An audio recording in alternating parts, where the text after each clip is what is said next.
Sejak 7 Oktober lalu, konflik antara militan Palestina Hamas dan pasukan Israel makin memanas.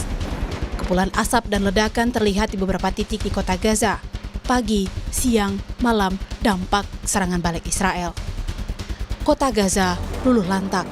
Serangan Israel menghancurkan sejumlah bangunan dan permukiman warga di jalur Gaza. Tentara Israel menyatakan telah menyerang lebih dari 1.000 sasaran di Gaza. Korban saling serang antara Hamas dan Israel mencapai 1.600 jiwa. Dalam serangan yang dilancarkan, Hamas juga menghancurkan sejumlah tank milik Israel. Di tengah gencarnya gempuran pada Senin waktu setempat, Menteri Pertahanan Israel memerintahkan pengepungan total di jalur Gaza. Selama pengepungan, Israel akan memutus pasokan listrik dan memblokade masuknya makanan dan bahan bakar ke jalur Gaza. Selain bangunan rumah penduduk, Rumah Sakit Indonesia di Gaza juga tak luput dari serangan Israel. Akibatnya, sebuah mobil operasional relawan Mercy hangus terbakar dan seorang relawan lokal meninggal dunia. Aryo Brahmantio, mahasiswa Indonesia di Tel Aviv, Israel, menceritakan situasi terkini pada Selasa siang. Semenjak serangan Hamas dan para milisi Palestina lainnya pada tanggal 7 Oktober lalu, hukum militer itu telah diberlakukan di Israel, pengamanan telah diperketat. Pemerintah Israel menghimbau warga masyarakat untuk tetap waspada dan tidak meninggalkan tempat tinggal kecuali sangat terpaksa. Hampir semua kegiatan telah diberhentikan sementara atau dialihkan ke layanan online. Kantor, sekolah, toko, restoran, dan pusat perbelanjaan yang rentan keramaian ditutup. Tapi transportasi umum seperti bus dan kereta api masih diizinkan untuk berjalan dengan kapasitas yang terbatas. Untungnya supermarket dan toko-toko bahan makanan masih dibuka. Masyarakat juga diminta untuk tetap waspada terhadap panggilan dan pasan telepon dan elektronik yang mencurigakan, sebab dikhawatirkan adanya kemungkinan serangan cyber juga. Jadi ini serangan yang sangat terkoordinasi dan sangat presisi, sudah di matang-matang perencanaannya, dan kini kita bisa melihat dampaknya di sini. Duta Besar Palestina untuk Indonesia, Al-Shun, Selasa siang menggelar pertemuan dengan duta-duta besar Arab di Kedutaan Palestina Jakarta. Syahir, keadaan di negaranya semakin sulit dan jauh dari kata bebas. This is the important message for today, that we are also, just to say that struggling and standing and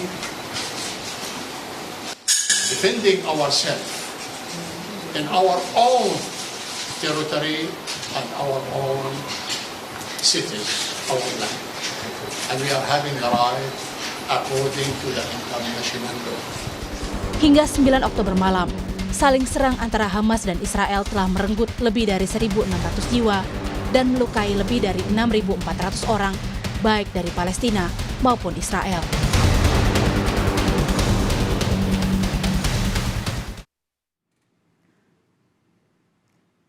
Dan saudara, untuk mengetahui perkembangan terkini, kita sudah tersambung dengan Ade Patmo Sarwono, Duta Besar Indonesia untuk Palestina dan Yordania, yang saat ini berada di Amman, Yordania melalui sambungan daring. Selamat sore waktu Indonesia, Pak Ade. Selamat sore waktu Indonesia, selamat siang dari Amman, Yordania.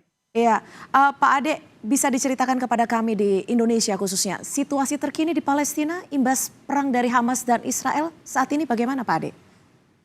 Ya, seperti hari-hari sebelumnya, situasi dan kondisi di Palestina secara umum masih mencekam, khususnya di jalur Gaza, saling menyerang antara tentara Israel maupun milisi Hamas masih terus berlangsung. Terakhir saya dapat info bahwa Hamas kembali meluncurkan roket-roketnya ke beberapa kota yang berbatasan, kota di Israel yang berbatasan dengan jalur Gaza. Namun juga tentara Israel dikatakan sudah bisa menguasai kembali kota-kota yang semula dimasuki oleh atau diserang oleh Hamas, milisi Hamas. Namun tentunya saya tidak tahu bagaimana kebenarannya, namun yang jelas baku tembak masih berlangsung, serangan udara maupun roket dari Hamas. Dan di tepi barat pun juga ketegangan mulai sedikit meningkat.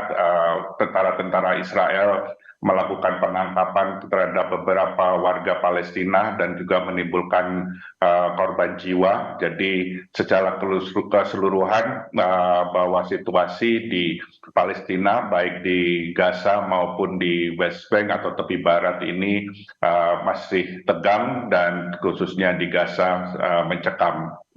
Situasi masih mencekam. Lalu Pak Dubes, bagaimana dengan kondisi warga negara Indonesia di wilayah konflik antara Hamas dan Israel ini saat ini?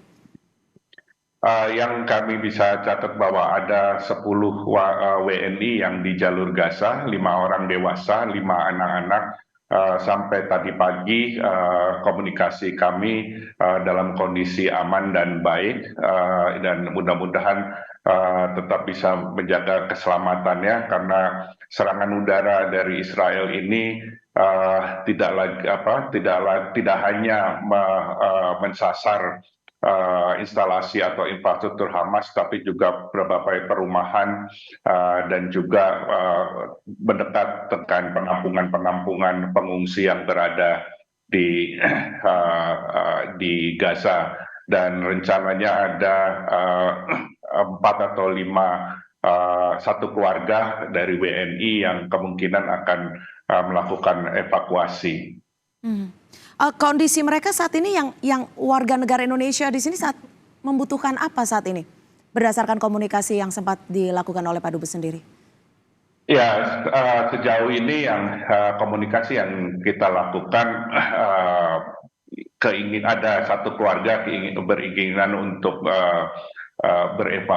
melakukan evakuasi karena situasi yang sudah tidak kondusif dan mencekam dan sudah merasa tidak aman, dan terkhususnya kesulitan bahan makanan. Ini yang menjadi isu utama bagi WNI karena Israel memblokade Gaza, dan juga sejak kemarin atau 2 hari yang lalu Israel juga menghentikan saluran listriknya sehingga gelap gulita dan mempengaruhi bagi warga di Gaza.